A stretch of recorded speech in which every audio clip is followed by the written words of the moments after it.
नमस्कार दोस्तों, कैसे हैं आप। उम्मीद है कि आप सब होंगे ठीक ठाक और फिट फाट। आज एक बड़ी मजेदार बात हम लोग करने वाले हैं। पाकिस्तान ने अपना एक जबरदस्त क्लेम किया है। उन्होंने अपना एक नया पॉलिटिकल मैप जारी किया। उसमें उन्होंने रिप्रेजेंट किया कि जम्मू कश्मीर उनका है, सियाचिन उनका है, सिर क्रीक उनका है। सिर क्रीक बॉर्डर एरिया है पाकिस्तान और इंडिया के बीच में। और चौथा एक बड़ा ही हैरतअंगेज जगह है जिसको कहते हैं जूनागढ़। जी हाँ, उन्होंने बोला कि जूनागढ़ भी उनका एरिया है। जूनागढ़ के बारे में अगर हम लोग बात करें तो जूनागढ़ एक छोटी सी जगह है जो कि गुजरात में पड़ती है, जो गुजरात के सदर्न पोर्शन में पड़ती है। आप इस मैप में देखिए। और ये एक बहुत ही कंट्रोवर्शियल रही थी आज़ादी से पहले। हालांकि आज़ादी के बाद बहुत सारी चीज़ें इसमें सेटल कर दी गई थी और फाइनली वो इंडिया का पार्ट बन गया था। मज़ेदार बात यह है कि इस चीज़ की ज़रूरत उन्हें क्यों पड़ रही है। एक्चुअली एक सीरीज ऑफ पॉलिटिकल क्लेम्स बहुत सारे चल रहे हैं। 2019 में इंडिया ने अपना एक नया पॉलिटिकल मैप निकाला था और उसकी वजह कुछ और थी। वो इस वजह से उन्होंने निकाला था क्योंकि उसमें वो रिप्रेजेंट कराना चाहते थे कि कौन सी यूटीज़ अब इंडिया की हैं। क्योंकि आपको याद होगा 5 अगस्त 2019 को इंडिया ने 370 हटा दिया था जम्मू कश्मीर के रीजन से।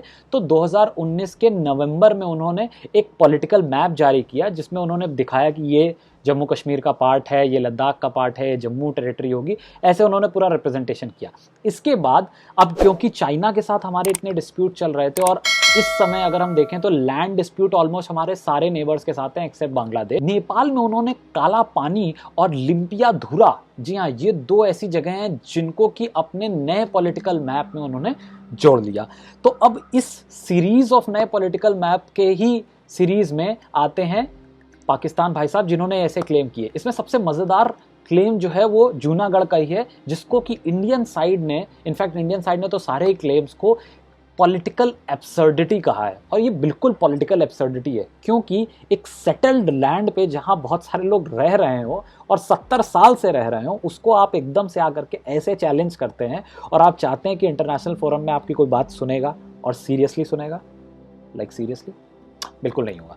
हम बात करते हैं कि जूनागढ़ में ऐसा क्या है जिसकी वजह से वो ऐसा क्लेम कर रहे हैं। दरअसल बात ये है कि जब 1947 में हमारा देश आज़ाद हुआ, उससे पहले हमारे देश में 2 तरीके के प्रोविंस थे। एक ब्रिटिश प्रोविंस थे और एक प्रिंसली स्टेट्स थे।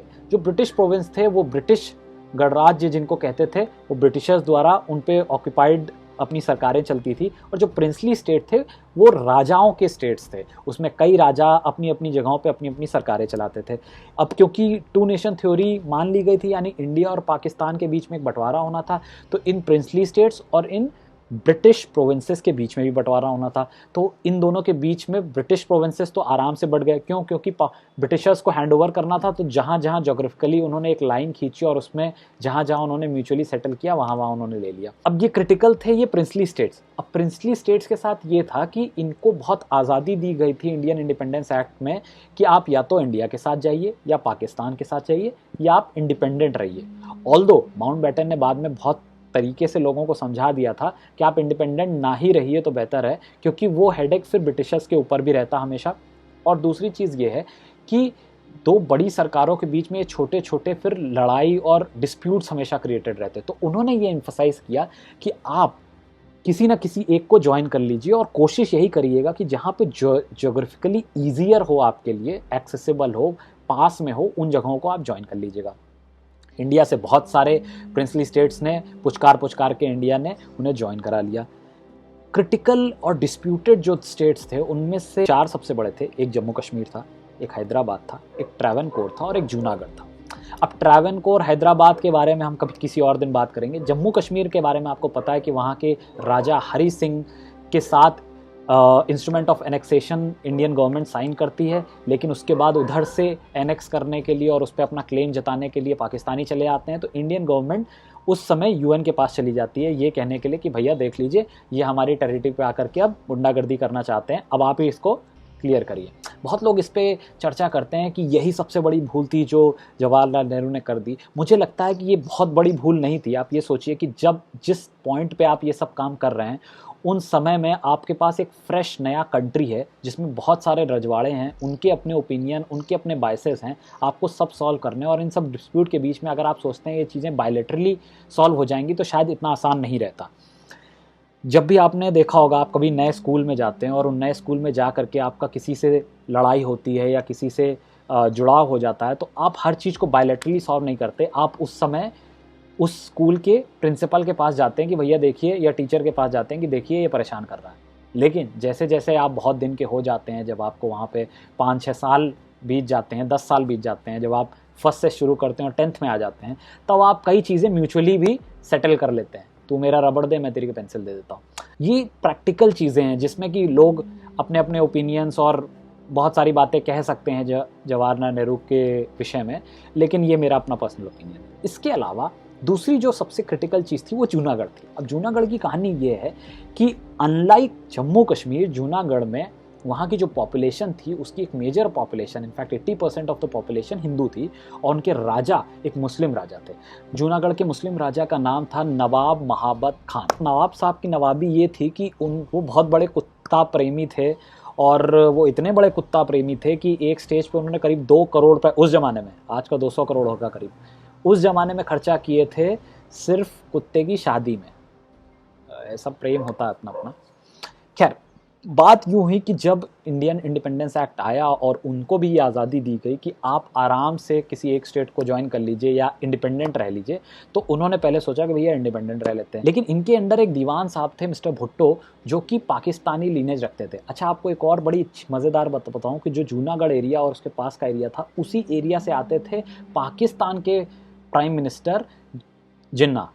तो वो भी इसी, उनके जो एंसेस्ट्रियल रूट थे, ऑल्दो वो पाकिस्तान में ही पैदा हुए, सब कुछ हुआ, लेकिन उनके जो एंसेस्ट्रियल रूट थे वो यहाँ लाया करते थे, और इसलिए उनका एक अपना लगाव था इस रीजन को अपने हाथ में रखने में। ये एक चीज़ थी। दूसरी चीज़ ये थी कि जूनागढ़ के जो राजा थे, जो कि मुस्लिम थे, वो ये चाहते थे कि वो जूनागढ़ में अपनी ऑक्यूपेंसी बनाए रखें और उसको इंडिपेंडेंट रखें, ना इंडिया के पास जाए ना पाकिस्तान के पास जाए। क्यों? क्योंकि उन्हें लगता था कि सी उससे पास में है, तो अगर हम पाकिस्तान से हमें रिलेशन रखने होंगे तो हम सी से ट्रेड कर लेंगे। अगर पाकिस्तान को हमसे रिलेशन रखा होगा तो वहाँ से नेवी आ जाएगी हमारी सुरक्षा के लिए, और इंडिया के लिए उनके पास रोड और रेल रूट था ही। इससे उनको लगा कि हम बड़े आराम से अलग बन के बैठे रहेंगे। लेकिन इंडिया में ये चर्चा बहुत आम और बहुत क्लियर थी कि भाई ये अगर यहाँ रहे और इन्होंने अपने आप को इंडिपेंडेंट रखा या पाकिस्तान के गए, तो इंडिया के लिए कैंसर की तरह वो रहेगा हमेशा। खैर, बात ये हुई कि फाइनली उनको जब ऐसा महसूस हुआ कि ऐसा पॉसिबल नहीं हो पाएगा कि वो इंडिपेंडेंट रह पाएँ, तो उन्होंने डिसाइड किया 15 अगस्त 1947 में ही कि वो पाकिस्तान के साथ जाएंगे, और उन्होंने एक ट्रीटी साइन करी पाकिस्तान के साथ एनेक्स करने की। इस पे इंडिया ने क्लेम किया कि भाई आप कैसे ऐसी ट्रीटी साइन कर रहे हैं, जब आपकी जनता हिंदू है तो आप कैसे पाकिस्तान के साथ जा सकते हैं, जबकि टू नेशन थ्योरी का तो बेसिस ही यही था कि जो मुस्लिम्स हैं वो अपना अलग देश बना रहे हैं, रिलीजन लाइंस पे हम 2 नेशंस बना रहे हैं। तो भाई उन्होंने बोल दिया कि जब आप कश्मीर में हिंदू राजा एक लेटर ऑफ एनेक्सेशन भारत के साथ साइन कर सकता है जब पॉपुलेशन मुस्लिम है, तो हम क्यों नहीं कर सकते। बात लॉजिकल थी, लेकिन प्रॉब्लमैटिक थी कि क्या वाकई वहाँ के लोग चाहते थे कि ऐसा हो कि वहाँ पाकिस्तान के साथ वो जाएं? शायद नहीं था। खैर, इसके बाद जैसे ही उनको आज़ादी हम पूरे देश को मिल गई और उन्होंने अपने आप को पाकिस्तान के साथ साइड कर लिया, यानी 1947 में उन्होंने अपने आप को पाकिस्तान के साथ रखा उस समय के लिए। और गांधी जी के एक भतीजे थे जिनका नाम था संबल दास गांधी, उन्होंने एक आंदोलन छेड़ दिया इनके खिलाफ, और उन्होंने अपनी एक गवर्नमेंट इन एक्साइल, मतलब कि जहाँ पे आप हैं उसको छोड़ करके आप बाहर अपनी ये गवर्नमेंट चलाने लगे इसके नाम से। तो उन्होंने गवर्नमेंट इन एक्साइल बॉम्बे में चलाना चालू कर दिया और कह दिया ये गवर्नमेंट जूनागढ़ की गवर्नमेंट है जो हम बॉम्बे में चला रहे हैं। खैर, इस पे डिस्प्यूट आगे और भी बढ़ता रहा। इंडियन गवर्नमेंट ने अपनी साइड में जो टेरिटरीज थी उनसे क्लेम के बारे में बात करी कि भाई आप क्या चाहते हैं। उन्होंने कहा हम इंडिया के साथ जाना चाहते हैं।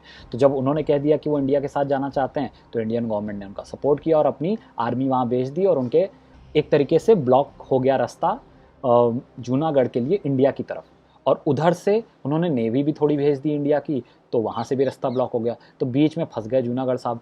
अब हुआ क्या कि जो ये नवाब साहब थे ये तो उड़ लिए वहाँ से और खसक गए पाकिस्तान। बची यहाँ की जनता। अब जैसे ही यहाँ की जनता बची तो इंडियन गवर्नमेंट ने भाई यहाँ की जनता से प्लेबिसाइट कराया, यानी जनता से पूछा कि आप ये बोलिए, क्योंकि पाकिस्तान ये आरोप लगाने लगा कि आपने ज़बरदस्ती इस जगह को ले लिया। तो उन्होंने कहा ठीक है, जहां जनता बोलेगी वैसा रूल, जैसा जनता बोलेगी वैसा रूल। ऑल्दो यही प्लेबिसाइट की बात जम्मू कश्मीर के लिए की गई थी, लेकिन आज तक कभी हुआ नहीं वो, बट वहां पर ये ऐसी पॉसिबिलिटी दिखी उनको कि हो सकता है, तो उन्होंने उस समय करा दिया। जैसे ही उन्होंने ये कराया तो रिजल्ट सुनेंगे।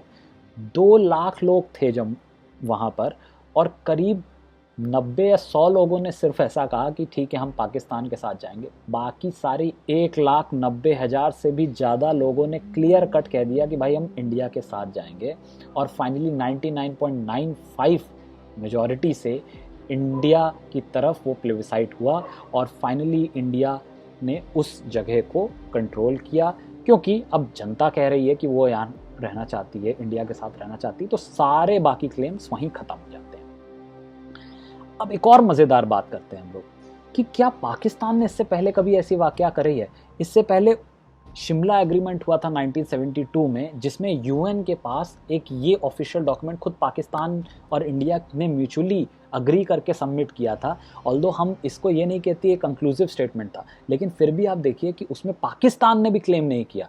पाकिस्तान ने, देखिए इस मैप में कहीं पाकिस्तान ने गुजरात को क्लेम नहीं किया कि उनका रीजन है। तो आज ऐसी बात करना एक बिल्कुल पॉलिटिकल एब्सर्डिटी, एक बकवास है।